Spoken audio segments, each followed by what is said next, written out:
Hello बच्चों। तो आज के इस लेक्चर में हम लोग पैराबोलिक ग्राफ देखेंगे।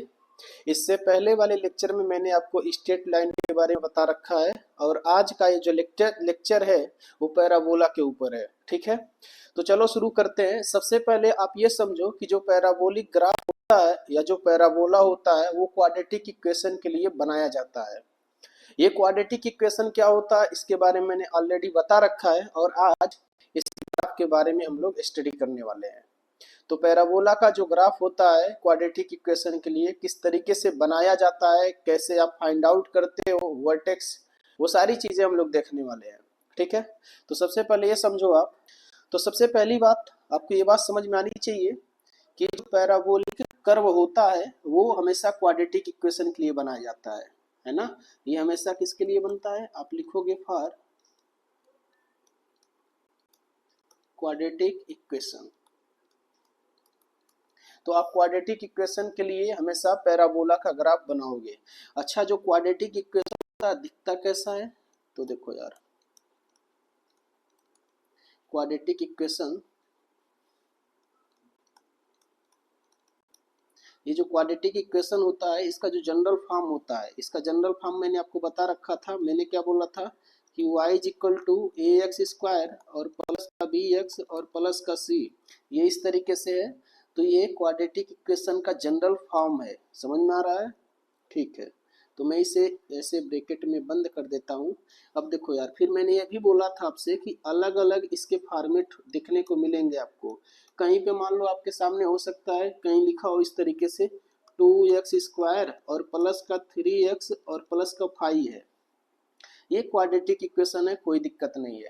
क्वाड्रेटिक इक्वेशन वो इक्वेशन होता है जिसमें वेरिएबल पर मैक्सिमम जो पावर होती है वो 2 होती है। यहाँ पे आप इसे ऐसे भी लिख सकते हो, y इज इक्वल टू आपके पास 2x स्क्वायर और प्लस का सिर्फ 5 है। यहाँ पे आप देखोगे b की वैल्यू क्या है, 0 है, जो x के साथ होता है। और वही आप इस तरीके से इक्वेशन को हम ऐसे भी लिख सकते हैं। मान लो यार, मैंने क्या बोला, मैंने बोला एक्स स्क्वायर और माइनस का 1 है। तो यहाँ पे आप देखोगे a की वैल्यू 1 है और यहाँ पे b की वैल्यू 0 है और c की वैल्यू माइनस का 1 है। ठीक है, इस तरीके से अपने पास एक और इक्वेशन में ले सकता हूँ और मैं बोल सकता हूँ कि एक्स स्क्वायर प्लस का मैंने 2 सेलेक्ट किया। यहाँ पे आप देखोगे a की वैल्यू 1 है और b की वैल्यू 0 है और c की वैल्यू 2 है। ये जो सारे फॉर्म आपको दिख रहे हैं, सारे फॉर्मेट सब क्वाड्रेटिक इक्वेशन को रिप्रेजेंट करते हैं। और ये जो क्वाड्रेटिक इक्वेशन है, इस क्वाड्रेटिक इक्वेशन का जो पाथ होता है या लोकस आप बोल सकते हो, लोकस या जो पाथ है ना, ये क्या होता है, ये पैराबोलिक होता है। बात समझ में आ रहा है? ये कैसा होता है, ये पैराबोलिक होता है। मैं यहाँ पे लिख देता हूँ, इसका जो लोकस होता है ये पैराबोलिक। पैराबोलिक का मतलब क्या है, एक पैराबोला बनता है। ठीक है, तो पैराबोलिक पाथ बोल सकते हो या आप इसे बोल सकते हो एक पैराबोला है। क्या है, पैराबोला है। ठीक है, ये बात आपको समझ में आनी चाहिए। अच्छा, कोई पूछे आपसे कि ये लोकस क्या होता है यार, इसको थोड़ा डिफाइंड करो, तो आप क्या बोलोगे? अगर आपसे कोई बोले कि लोकस क्या होता है, लोकस को ही पाथ बोलते हैं। बात समझ में आ रहा है? कोई भी पार्टिकल किस तरीके से मूव कर रहा है तो उसका जो पाथ होता है, जो रास्ता होता है, उसी को हम बोलते हैं पैराबोलिक। यानी वो जो पाथ है उसी को लोकस बोलते हैं और क्वाड्रेटिक इक्वेशन में जो लोकस या पाथ आएगा वो पैराबोलिक आता है, पैराबोला बनता है। ठीक है, तो आप बोल सकते हो लोकस या पाथ किसे बोलते हैं यार, कि relation between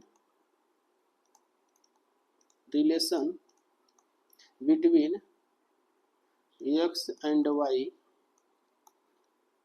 in any equation, है ना।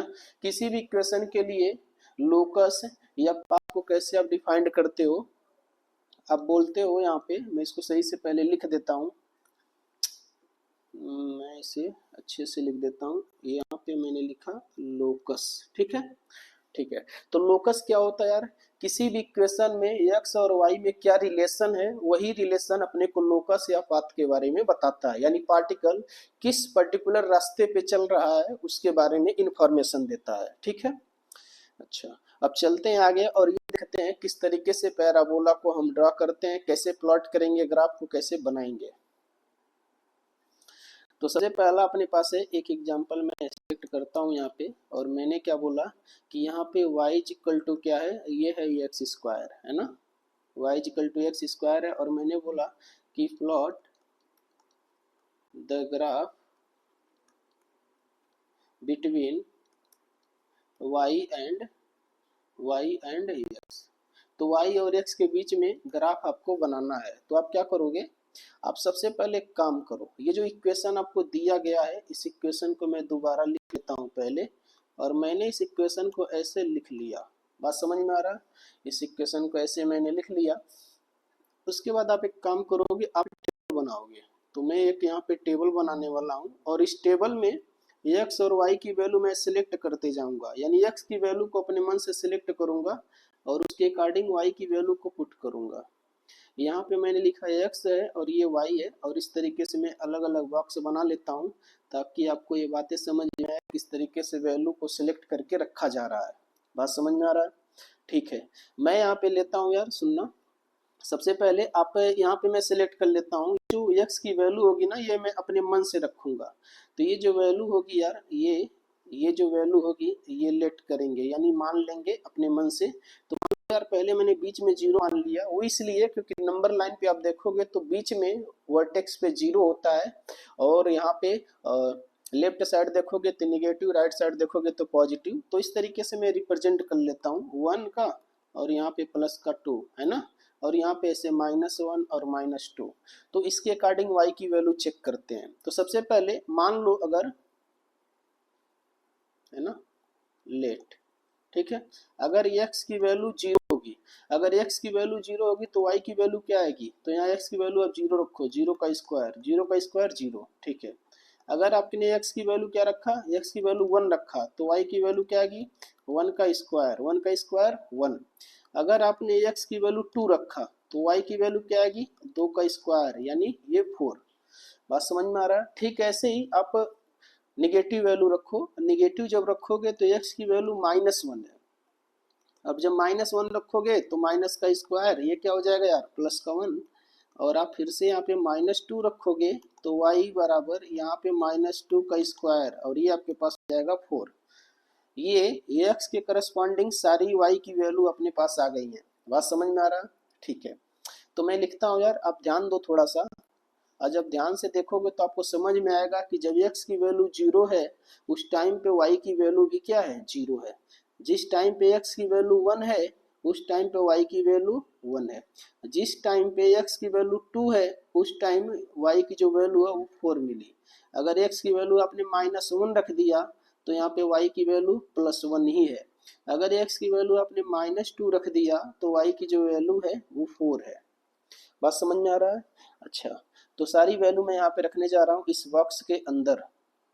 तो अब देखो यहाँ पे 0 पे क्या है, 0 है, और +1 पे क्या है, प्लस ही है, और ये 2 पर क्या है, 4 का है, और ये -1 अगर आप रखोगे तो इसका स्क्वायर ये भी प्लस में हो जाएगा, -2 का ये भी प्लस में है, ठीक है। अब यहाँ पे मैं ग्राफ प्लॉट करने वाला हूँ। इसके लिए मैंने ऐसे इस तरीके से एक सीधी लाइन बनाई, और यहाँ पे ये मैं x वाली लाइन बनाता हूँ, ठीक है। इसको मैं x बोलता हूँ और इधर इसको मैं y बोलता हूँ। सारे पॉइंट अपने को रिप्रेजेंट करने हैं, तो मैं क्या करता हूँ, सारे पॉइंट को एक बार लिख लेता हूँ। तो देखो यार ये क्या है, ये बताता है 0,0 को, है ना। यहाँ पे मान लो मैंने 1 लिया और यहाँ पे मुझे लेना पड़ेगा 2, ठीक है। ठीक वैसे ही यहाँ पे मैं -1 लेता हूँ और यहाँ पे मुझे लेना पड़ेगा -2। और यहाँ पे आप देखो ये जो गैप है ना, सारे गैप को बराबर रखेंगे ताकि ग्राफ को ड्रॉ करते समय कोई प्रॉब्लम ना आए। 1, 2 और यहाँ पे 3 और यहाँ पे मैंने 4 ले लिया। अच्छा, हमारे पूरे बॉक्स के अंदर यही सारे नंबर दिख रहे हैं, तो हमारा सारा काम इसी नंबर से हो जाएगा।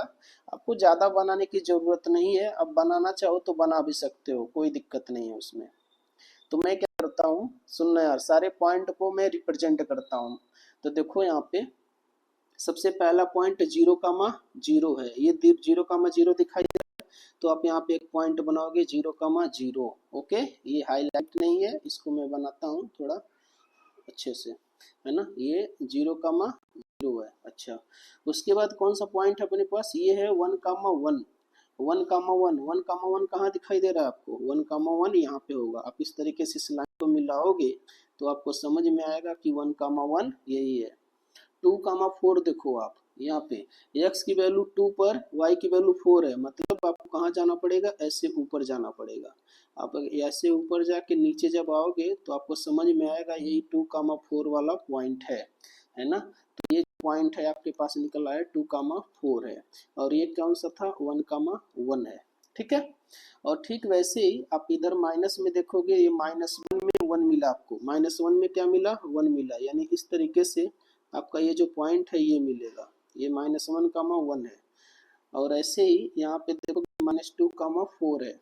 तो इस तरीके से आप ये पॉइंट को रिप्रेजेंट करोगे तो यहाँ पे ये आ जाएगा, ये आ जाएगा ये पॉइंट। और ये जो पॉइंट आया आपका -2,4 है, और यहाँ पे ये जो पॉइंट आया था ये क्या आया था, ये -1,1 का। बात समझ आ रहा है, ये सारे पॉइंट हमने रिप्रेजेंट कर दिए। अब क्या करना है, अब इसका सारे पॉइंट को मिलाना है, सारे पॉइंट को मिलाओ। जब आप मिलाओगे इस तरीके से तो ये पॉइंट ऐसे है और ये ऐसे, और ये ग्राफ इस तरीके से ऐसे पॉइंट को मिलाते हुए ऊपर चला जाएगा। ठीक है, ये सारे पॉइंट को मिलाओगे तो इस तरीके से आपका एक ग्राफ बन जाएगा। और ये जो ग्राफ है आपको कैसा दिख रहा है, ये जो ग्राफ है इसी ग्राफ को हम बोलते हैं पैराबोलिक बोलते हैं, है ना। तो ध्यान रखना आप, ये जो कर्व आपको दिखाई दे रहा है इसी को बोला जाता है, ये है पैराबोलिक कर्व। बात समझ में आ रहा है, तो ये है पैराबोलिक कर्व या पैराबोला, इसी को कहा जाता है। तो इस तरीके के जितने भी ग्राफ होते हैं उन सारे ग्राफ को पैराबोला के नाम से जानते हैं। ठीक है, अब आगे बढ़ते हैं और ये समझते हैं कि किस तरीके से अलग अलग वेरिएशन इसके अंदर होता है। ठीक है, चलो यार, सबसे पहला वेरिएशन क्या है, यहाँ पे देखो मैं लिखता हूँ, और मैंने बहुत सारे एग्जाम्पल कंसीडर किए हैं। जैसे मैं पहला यहाँ पे लेता हूँ यार, यहाँ पे मैं बोलता हूँ कि y क्या है अपने पास, x² है। अच्छा, ठीक है, ऐसे ही दूसरा मैं सिलेक्ट करता हूँ।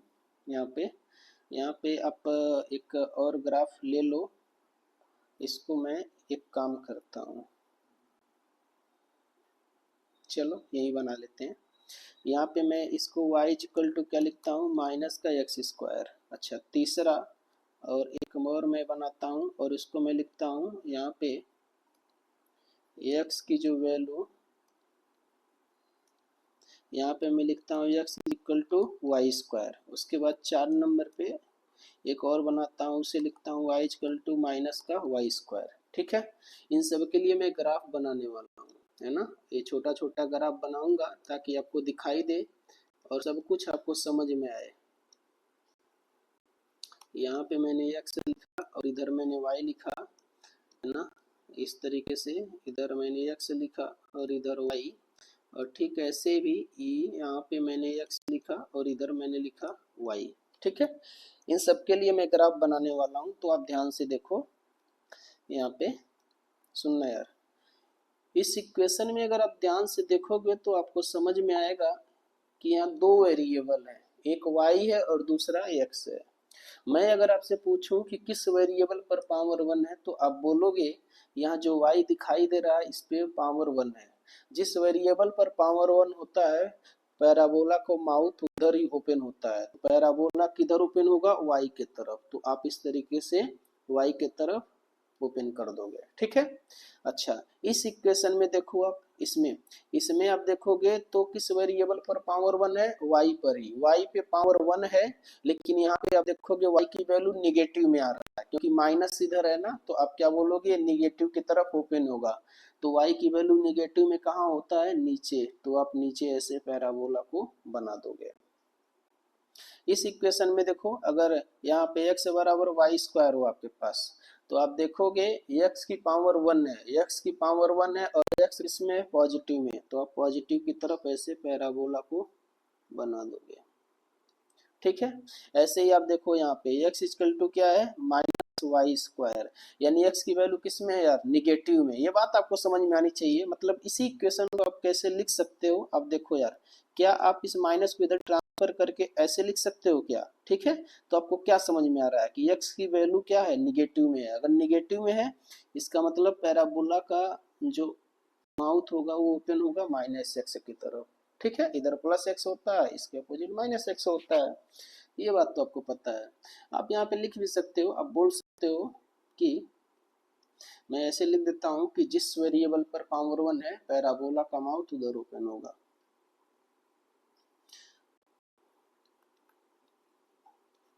जिस वेरिएबल पर पावर 1 पैराबोला उस साइड ओपन होगा। ठीक है, इसको आप ध्यान रखना। तो मैंने क्या लिख रखा है, यहाँ लिखा है कि जिस वेरिएबल पर पावर 1 पैराबोला उस साइड ओपन होगा, बस इतना आपको ध्यान रखना है। ठीक है, तो यहाँ पे आपको ये सब बातों का ध्यान रखना है। मैं इसको अच्छे से थोड़ा सा बना देता हूँ ताकि आपको कंफ्यूजन ना हो। यहाँ पे मैंने 1 लिख दिया, बात समझ में आ रहा है? ठीक है। अच्छा, कुछ वेरिएशन देखते हैं यार, आओ यहाँ पे। जैसे मान लो ये 4 नंबर लिया मैंने, अगर यहाँ पे इस पैराबोला को शिफ्ट करना हो तो शिफ्टिंग वाला थोड़ा कॉन्सेप्ट देख लेते हैं, समझ लेते हैं क्या होता है। जैसे अगर आपको मान लो इस पैराबोला को ना शिफ्ट करना हो, तो शिफ्ट करने के लिए क्या करते हैं, तो मैंने एक एग्जाम्पल लिया, मैंने बोला कि यार ये पहला जो ग्राफ है ना, वो है y इक्वल टू x² और प्लस का 1 है। ठीक है। अच्छा, दूसरा क्या मैंने लिया, दूसरा मैंने लिया यहाँ पे, दूसरा एक काम करते हैं, चलो ठीक है, दूसरा ले लिया मैंने y इक्वल टू और x² और माइनस का 1 ले लिया। बात समझ में आ रहा है? ठीक है, तो मैं क्या करता हूँ, मैं ऐसे एक ग्राफ बनाने के लिए लाइन खींच लेता हूँ। इधर मैंने x बोला और इधर मैंने y बोला, और यहाँ पे भी ऐसी मैंने लाइन खींच लिया और मैंने क्या बोला, इधर x रहेगा और इधर क्या रहेगा, y रहेगा। ठीक है, यहाँ पे अब ध्यान से देखो आप, यहाँ पे इस इक्वेशन में आप देखोगे तो यहाँ का जो वर्टेक्स है ना, पहले यहाँ पे कुछ नहीं था तो अपने को ने क्या बोला, 0। मान लो पहले कुछ नहीं था तो आप यहाँ x² + 0 लिख सकते हो। तो आप बोल सकते हो कि ये जो वर्टेक्स है कहाँ से पास कर रहा है, 0, 0 से। यहाँ पे देखो, इस बार आपने इस y में क्या कर दिया, y में +1 कर दिया है। मतलब ये जो पैराबोला है ना, जो पहले ओरिजिन से पास कर रहा था, अब 1 शिफ्ट हो जाएगा ऊपर की तरफ। तो आप क्या बोलोगे, ये जो पैराबोला है, ये पैराबोला अब ऊपर शिफ्ट हो जाएगा, यानी +1 शिफ्ट हो जाएगा। तो ये हो जाएगा 0, 1 पे, और 0, 1 पे होगा तो ये पैराबोला इस तरीके से ऊपर की तरफ शिफ्ट हो जाएगा। ये बात आपको समझ में आनी चाहिए। ठीक है, ये पैराबोला ऐसे ऊपर शिफ्ट हो जाएगा। ऐसे यहाँ पे देखो, आप क्या बोलोगे, आप ये बोलोगे अगर y = x² होता तब तो ये पैराबोला ऐसे ओरिजिन से पास करता, लेकिन यहाँ पे क्या है, -1 है, यानी इसका वर्टेक्स कहाँ शिफ्ट होगा, -1 पे। इसका जो वर्टेक्स है पहले वाले का, इसका कोई वर्टेक्स आपसे पूछे तो ये कहाँ पे है यार, ये है 0, 1 पे। अच्छा, इसका कोई आपसे वर्टेक्स पूछे तो आप क्या बताओगे, आप बताओगे जो वर्टेक्स है इसका 0, -1 है। इसका मतलब क्या है कि अगर मान लो ये जो पॉइंट है वो 0, -1 का है, तो अपना जो पैराबोला है ये ऐसे ही ऊपर शिफ्ट, नीचे शिफ्ट हो गया होगा इस बार। ये जो पैराबोला है ऐसे इस तरीके से नीचे की तरफ शिफ्ट हो गया है। ये बात आपको समझ में आनी चाहिए। यानी आप +1 करोगे तो +1 ऊपर शिफ्ट हो जाएगा, -1 करोगे नीचे आ जाएगा। बस इतना सही कॉन्सेप्ट है। आगे समझते हैं इन सारी बातों को और डिटेल में, थोड़ा सा और देखो यार, है ना। तो मैं कुछ क्वेश्चन लिखता हूँ, जैसे y इक्वल टू अगर x² लिखा और दूसरा y इक्वल टू x² और प्लस का 2 लिखा, और यहाँ पे मैंने क्या लिखा, y इक्वल टू x² और माइनस का 2 लिखा। ठीक है, इसको सॉल्व करते हैं। और यहाँ देखो, यहाँ पे मैंने क्या लिखा, यहाँ लिखा x = y² लिखा। उसके बाद एक और लेते हैं, और यहाँ पे मैंने लिखा y = y square x equal to y square plus का 2, और यहाँ पे मैंने ऐसे ले लिया कि मान लो x equal to y square और माइनस का 2। ठीक है, यहाँ पे देखो सारे के ग्राफ बनाते हैं सबके। यहाँ पे आपने एक्स लिखा और इधर क्या लिखा वाई, इधर आपने एक्स लिखा और इधर क्या लिखा वाई, इधर आपने लिखा एक्स का और इधर लिखा वाई। आप ध्यान से देखो करना क्या है, करना बहुत आसान काम है यार। सबसे पहले आप देखो इसका ओरिजिन कहाँ है, वर्टेक्स कहाँ है, तो आप बोलोगे कुछ दिखाई नहीं दे रहा तो जीरो ऐड कर दो, इसका मतलब ये जीरो पे ही है। तो आप जानते हो इसका ग्राफ तो ऐसे ही होता है। ठीक है, इसमें कोई दिक्कत नहीं है। यहाँ जीरो था इसीलिए जीरो जीरो से पास किया। यहाँ पे आपने वाई में कितना ऐड किया, दो ऐड किया है ना। अगर ये दो नहीं रहा होता तो इसका जो ग्राफ होता डायरेक्ट ऐसे ऊपर वाला बनता। आपने दो ऐड कर दिया, इसका मतलब जो ग्राफ है ऊपर +2 शिफ्ट हो जाएगा।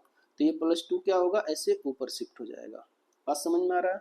अच्छा, यहाँ आपने क्या किया, यहाँ पे -2 कर दिया, इसका मतलब जो ग्राफ है -2 शिफ्ट हो जाएगा। आप बोलो कि ये -2 ऐसे नीचे शिफ्ट हो जाएगा। समझ में आ रहा है क्या? ठीक है।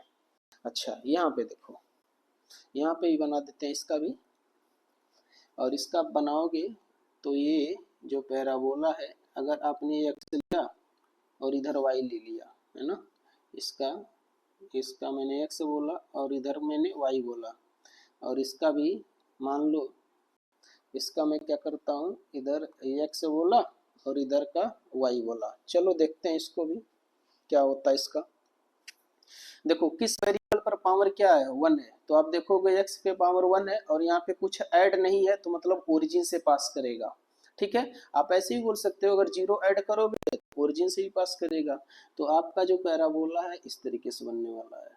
अच्छा, यहाँ पे आप देखो ये जो पैराबोला है इसमें क्या आपने ऐड किया है, दो ऐड किया है। ठीक है, अगर दो ऐड किया है तो आप बोलोगे +2 शिफ्ट हो गया होगा, और किधर ओपन होगा, ये एक्स के तरफ। क्यों? क्योंकि एक्स पे पावर क्या है, 1 है।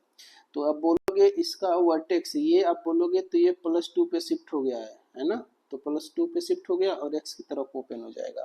यहाँ पे आप देखोगे तो यहाँ पे x की वैल्यू क्या है, -2 है, -2 शिफ्ट हो गया होगा। -2 का मतलब क्या, यहाँ से पास करेगा, यानी -2 इधर होगा, तो ये जो पैराबोला है इस तरीके से ऐसे, ये ऐसे पास करेगा। ठीक है, ये बात आपको समझ में आनी चाहिए। ये सारे इक्वेशन मैंने लिख रखा है। ठीक है, तो ये सारे इक्वेशन आपको दिखाई दे रहे होंगे। ठीक, ऐसे ही आगे चलते हैं। अगर मान लो आपके पास कोई इक्वेशन इस तरीके से लिखा हुआ है, आपने लिखा y इक्वल टू यहाँ पे माइनस का एक्स स्क्वायर और माइनस का 2 है ना, और यहाँ पे आपने क्या लिखा, यहाँ पे आपने लिखा y इक्वल टू, यहाँ पे आपने लिखा, मान लो मैं x ले लेता हूँ। ठीक है, मैं यहाँ पे लिखता हूँ x बराबर माइनस का वाई स्क्वायर और प्लस का 2, इस तरीके से। तो आप क्या करोगे, ऐसे सवालों में क्या करते हैं यार, ऐसे सवालों में पहले इसको सॉल्व कर लिया करो। कैसे सॉल्व करोगे, यहाँ पे माइनस आप कॉमन लो तो क्या हो जाएगा, एक्स स्क्वायर -2, ये प्लस हो जाएगा और ये माइनस इधर आ जाएगा, तो हम बोलेंगे -y हो गया और यहाँ एक्स स्क्वायर +2 हो गया। बात समझ में आ रहा है? ठीक है। अच्छा, अब इसका ग्राफ बनाएंगे। अच्छा, ग्राफ कैसे बनाओगे, तो आप देखो ये पैराबोला के लिए आप ऐसे लाइन खींचोगे और इस तरीके से आप बोलोगे ये x है और ये क्या है, y है। ठीक है, यहाँ पे देखो किस वेरिएबल पर पावर 1 है, तो आप बोलोगे y पे पावर 1 है तो y की तरफ ओपन होगा, लेकिन y की तरफ नहीं, -y की तरफ। अच्छा, -y कहाँ होता है, -y तो नीचे होता है, तो आप लिखोगे यहाँ -y है। ठीक है, और ध्यान देना है आपको कि ये पैराबोला जो शिफ्ट होगा कहाँ शिफ्ट होता है यार, ये +2, ये +2 क्या है, इसका वर्टेक्स है। तो हम बोलेंगे इसका जो वर्टेक्स है वो क्या है, 0, +2 है। तो +2 कहाँ आता है, यहाँ ऊपर आता है, तो आप बोलोगे ये +2 शिफ्ट हुआ होगा, है ना। +2 शिफ्ट हुआ का मतलब ऊपर, तो ये डाउनवर्ड पैराबोला है। ये बात तो आपको समझ में आ गया। ये डाउनवर्ड बनाएंगे और ऊपर शिफ्ट कर देंगे इसको, ये ऐसे बन जाएगा। ठीक है, यहाँ पे देखो ये जो पैराबोला है, इधर माइनस को कॉमन लोगे तो x की वैल्यू क्या आ जाएगी, माइनस यहाँ वाई स्क्वायर और -2 हो जाएगा। ये माइनस इधर जाएगा तो -x हो जाएगा और यहाँ पे वाई स्क्वायर और माइनस का 2। बात समझ में आ रहा है? ये तो हम क्या करेंगे, यहाँ पे पैराबोला को बनाएंगे और इधर मैंने क्या लिखा, एक्स लिखा और इधर वाई लिखा। ठीक है, यहाँ पे जो पैराबोला का माउथ ओपन होगा किधर, माइनस की तरफ। अच्छा, माइनस एक्स किधर होता है, इधर होता है ना, तो इधर। और यहाँ पे आप -2 है, -2 कहाँ होगा, यहाँ पे कहीं होगा, ये -2 होगा। तो हम क्या करेंगे, जब पैराबोला को बनाएंगे तो इस तरीके से हमारा पैराबोला ऐसे बनने वाला है। ठीक है, ये हमारा पैराबोला फाइनली बन जाएगा। ये सारी बातें आपको समझ में आनी चाहिए। आगे चलते हैं, कुछ सवाल और करते हैं। इस तरीके से आपसे सवाल पूछा जाता है यार, आपसे बोला जाएगा कि plot the graph in first quadrant. अगर फर्स्ट क्वाड्रेंट में आपको ग्राफ प्लॉट करने के लिए बोला जाए तब आप क्या करोगे, जैसे जैसे मान लो यार अपने पास एक मैंने एग्जांपल लिया, यहाँ पे मैंने बोला कि y is equal to x square है अपने पास, और जो दूसरा मैंने ले लिया है, ये मैंने ले लिया है y इज इक्वल टू, मैं क्या ले लूँ यहाँ पे, y इज इक्वल टू ले लेता हूँ एक्स स्क्वायर और यहाँ पे प्लस का 1 ही ले लेता हूँ, चलो ठीक है। और जो तीसरा ले लेता हूँ यहाँ पे मैं ऐसे बना देता हूँ एक्स बराबर वाई स्क्वायर। ठीक है, तो आप यहाँ पे ये इस तरीके से ग्राफ अपने को बनाना है, तो मैं यहाँ एक्स लिखूंगा और इधर वाई लिखता हूँ। ठीक है, इस तरीके से अपने को ग्राफ चाहिए, तो इधर मैं एक्स लिख देता हूँ और इधर वाई लिख देता हूँ, और इधर वैसे ही इधर मैं क्या बना देता हूँ, एक्स बना देता हूँ और इधर वाई। बात समझ में आ रहा है? आओ सुनो यार, समझो। यहाँ पे फर्स्ट क्वाड्रेंट कौन सा है भाई, फर्स्ट यही तो है ना, जहाँ पे एक्स की वैल्यू पॉजिटिव, वैल्यू पॉजिटिव। ये जो क्वाड्रेंट है यही तो फर्स्ट क्वाड्रेंट है यार, यही फर्स्ट क्वाड्रेंट है। बात समझ में आ रहा है? अच्छा, इधर आओगे तो ये सेकंड हो जाएगा, ये थर्ड हो जाएगा, ये फोर्थ हो जाएगा, ऐसे ये second third fourth, second third fourth. अगर मान लो मुझे इसका ग्राफ बनाना है, तो मैं ग्राफ जब बनाऊंगा तो बताओ यार ये असल में बनना कैसे चाहिए था, बनना तो ऐसे चाहिए था, इस तरीके से ऐसे बनना चाहिए था। बात समझ में आ रहा है? लेकिन इसने क्या बोल रखा कि फर्स्ट क्वाड्रेंट में सिर्फ ग्राफ चाहिए, तो फर्स्ट में चाहिए तो आप क्या करो, बस इसी लाइन को हाईलाइट करो, है ना, तो आप इसी में बस कर्व बनाओगे, यानी यही आपका ये कर्व है। ये देखने में आपको लगेगा कि बस ये कौन सा कर्व है, लेकिन है कैसा, पैराबोलिक। और ये बात आपको समझ में आनी चाहिए और फिजिक्स में बहुत यूज होगा यार। अगर आपने लिखा y equal to x square plus 1, इसका मतलब ये जो पैराबोला है कहाँ से पास होना चाहिए था, +1 से। +1 से तो कैसा होना चाहिए था, ये बनना तो चाहिए था ऐसा, इस तरीके से। समझ में आ रहा? लेकिन आपको फर्स्ट क्वाड्रेंट में चाहिए तो इसको आप हाईलाइट कर दो, तो ये जो कर्व आपको बनता हुआ दिखाई दे रहा है ये एक्स स्क्वायर प्लस 1 का है। ठीक ऐसे ही अगर आपने एक्स बराबर वाई स्क्वायर लिखा तो एक्स की तरफ इसका माउथ ओपन होगा, है ना, तो आपको बनाना चाहिए था बिल्कुल ये पैराबोला इस तरीके से।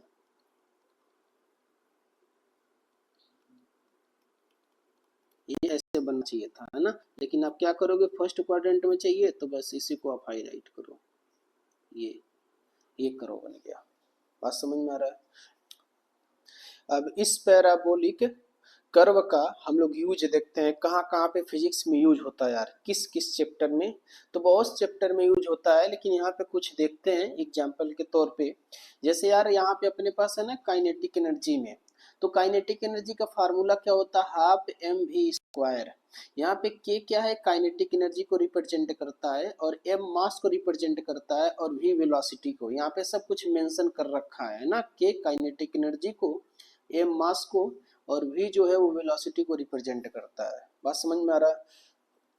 तो अपने से सवाल में क्या बोला गया है, यहाँ जो काइनेटिक एनर्जी है, तो आपसे सवाल में ऐसे बोला कि प्लॉट द कर्व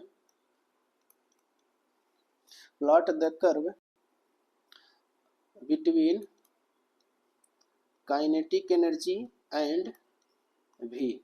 यानी काइनेटिक एनर्जी और वेलोसिटी के बीच में आपसे कर्व प्लॉट करने के लिए बोला गया है। तो आप क्या करोगे, आप लिखोगे काइनेटिक एनर्जी का फार्मूला क्या है, काइनेटिक एनर्जी का है हाफ एम वी स्क्वायर। बात समझ में आ रहा है। इसको अगर मैं स्टैंडर्ड वैल्यू से कंपेयर करूं तो मैं ऐसे बोल सकता हूं कि मान लो काइनेटिक एनर्जी अगर मास फिक्स है तो वेलोसिटी पे डिपेंड करेगा। इसका मतलब है कि काइनेटिक एनर्जी डायरेक्टली प्रोपोर्शनल में वी स्क्वायर लिख सकता हूँ। ठीक है, अगर मैं ऐसा करूँगा तो यहाँ पे कंपेयर कर सकता हूँ स्टैंडर्ड वैल्यू से। मैं बोल सकता हूँ ये जो मेरे पास आया हुआ है, ये जो फॉर्मेट आपको दिखाई दे रहा है, ये बिल्कुल ऐसा ही है कि अगर काइनेटिक एनर्जी को मैं वाई माना होता और यहाँ इस वेलोसिटी को मैंने एक्स माना होता तो ये एक्स स्क्वायर हो गया। और इस तरीके का ग्राफ बनाते हुए हम लोग पहले से आ रहे हैं। तो यार ग्राफ जब बनाओगे आप तो क्या होगा इस बात को समझो। आप जब ग्राफ बनाओगे तो यहाँ पे आपको लिखना पड़ेगा ये एक्स है और ये आपको लिखना पड़ेगा वाई है। ठीक है, इसमें जब ग्राफ प्लॉट करोगे तो यहाँ पे ये वाई की जगह आपने क्या माना है, काइनेटिक एनर्जी। अच्छा, यहाँ एक्स की जगह क्या माना है, वेलोसिटी। ठीक है, तो ये क्या है, किस वेरिएबल पर पावर 1 है, काइनेटिक एनर्जी पे। यानी काइनेटिक एनर्जी के तरफ हम पैराबोला का माउथ ओपन कर देंगे। यानी पैराबोला किधर ओपन होगा, ये काइनेटिक एनर्जी की तरफ। और ये ग्राफ बनके तैयार हो गया। बात समझ में आ रहा है। ठीक है, आगे चलते हैं। यहाँ पे एक और यूज है इसका। वो दूसरा यूज क्या है, काइनेमेटिक्स के अंदर देखो कि यहाँ क्या लिखा है कि when an object moves with a constant acceleration its position graph curve upward or downward as a parabola। ये बोल रहा है कि जब भी कोई पार्टिकल किसी स्ट्रेट लाइन पे कांस्टेंट एक्सीलरेशन से मूव करता है तो एक्सीलरेशन और टाइम के बीच का जब कर्व आप बनाओगे तो हमेशा पैराबोलिक आएगा। कैसे आता है समझाता हूँ, तो सुनो यार। जैसे आपके सामने क्या दिया हुआ है, आपके पास है इस तरीके से कि मान लो आपके पास इक्वेशन ही आपने पढ़ा होगा इस तरीके से, एच इक्वल टू होता है यू टी और प्लस का हाफ और यहाँ पे ए और यहाँ पे आप लिखते हो टी स्क्वायर, है ना। ये बहुत स्टैंडर्ड फेमस इक्वेशन है ना। तो मान लो अगर तुमसे बोला है कि इफ, यहाँ पे आपसे बोल रखा है कि initial speed of particle is 0, है ना। या तो ऐसा बोलेगा आपसे या तो ऐसे बोलेगा कि particle is starting from rest, है ना। तो इसका मतलब यू की वैल्यू क्या होती है, 0 होती है। फिर आगे सबके आगे क्या बोला है, plot the graph between yes and T, है ना। यस और टी के बीच में आपसे ग्राफ पूछा गया यार। ठीक है, तो आप क्या करोगे, इस इक्वेशन को लिखोगे। तो देखो अगर u की वैल्यू 0 है, अगर यहाँ पे क्या है u की वैल्यू 0, तो u की वैल्यू 0 के लिए यस का जो इक्वेशन बनेगा यहाँ पे क्या हो जाएगा, ये u की वैल्यू 0 रखोगे 0 हो जाएगा हाफ a और यहाँ पे टी स्क्वायर। यानी यस की जो वैल्यू आ गई आपके पास क्या आ गई, हाफ a टी का स्क्वायर। अच्छा, हाफ ए टी का स्क्वायर है तो इसे आप क्या लिख सकते हो, ये बोल सकते हो yes is directly proportional T square दिख रहा है। और इसे आप स्टैंडर्ड फॉर्मेट से कंपेयर करोगे तो आप बोलो इसको, अगर इस यस की वैल्यू वाई होती है ना, वाई, तो और ये यहाँ पे टी की वैल्यू एक्स होता तो एक्स स्क्वायर हो जाता। तो यहाँ पे आप देखोगे इसको स्टैंडर्ड से कंपेयर करने पे y is equal to x square हो गया। ठीक है, हम ग्राफ आसानी से बना लेंगे। ग्राफ बनाने का सिंपल सा तरीका होता है कि आप इधर क्या लिखोगे, इधर से लिखोगे और इधर क्या लिखोगे, y लिखोगे। बात समझ में आ रहा है। अब यहाँ थोड़ा सा ध्यान देना है ना। ध्यान क्या देना है मैं समझाता हूँ। देखो यार y पे मुझे क्या लिखना है, y पे मैं डिस्प्लेसमेंट लिखूंगा यस और यहाँ पे x पे क्या लिखूंगा, टाइम लिखूंगा t। अच्छा आप एक बात बताओ यार, टाइम कभी निगेटिव होता है क्या, नहीं, टाइम तो निगेटिव होता नहीं है। इसको कायदे से ग्राफ जो बनना चाहिए था y is equal to x square, मतलब y की तरफ माउथ ओपन होना चाहिए था। यानी यस की तरफ में सीधा इस तरीके से मुझे पूरा ऐसे बनाना चाहिए था। ठीक है, तो ऐसे मुझे ऐसे पूरा बनाना चाहिए था। लेकिन हम जानते हैं यार अगर तुम ऐसे करोगे तो यहाँ पे क्या है, यहाँ पे इस साइड में जो टाइम है वो पॉजिटिव चलता है ना, ये टाइम पॉजिटिव होगा। अच्छा, इस साइड में जब तुम टाइम देखोगे तो इस साइड में टाइम क्या आएगा, निगेटिव आएगा। अच्छा एक बात बताओ यार, टाइम कभी नेगेटिव होता है क्या? नहीं होता है ना, तो इसका मतलब अपना ग्राफ हमेशा पॉजिटिव वाले में रहेगा, और जब पॉजिटिव वाले में रहेगा तो ये ग्राफ हमेशा इस तरीके से बनेगा, है ना। तो कभी भी हम निगेटिव टाइम में नहीं लेकर जाएंगे, क्योंकि टाइम कभी भी निगेटिव हो ही नहीं सकता। तो अपना जो ग्राफ बनेगा वो इस तरीके से ग्राफ बन जाएगा। इसे मैं हाईलाइट कर दे रहा हूँ, मैं जानबूझ के ऐसे कर रहा हूँ ताकि आपको ये बातें बिल्कुल अच्छे से दिखाई दे, समझ में आए। ठीक है, तो इस तरीके से अपना कर्व बन जाएगा। ओके, आओ आगे चलते हैं। एक सवाल और है आपके सामने, और यहाँ क्या बोल रखा है यार, ये बोल रखा कि सिंपल हार्मोनिक मोशन में इसका यूज होता है एनर्जी वाले ग्राफ में। कैसे? क्या बोल रहा है कि the graph of the potential energy versus displacement for a spring follows equation. हम मान लेते हैं यार कि कोई तो एक इक्वेशन दे रखा है पोटेंशियल एनर्जी का और डिस्प्लेसमेंट के बीच का, और आपको ग्राफ बनाना है। सीधा सीधा मतलब यही है, बस इतना ही समझो आप।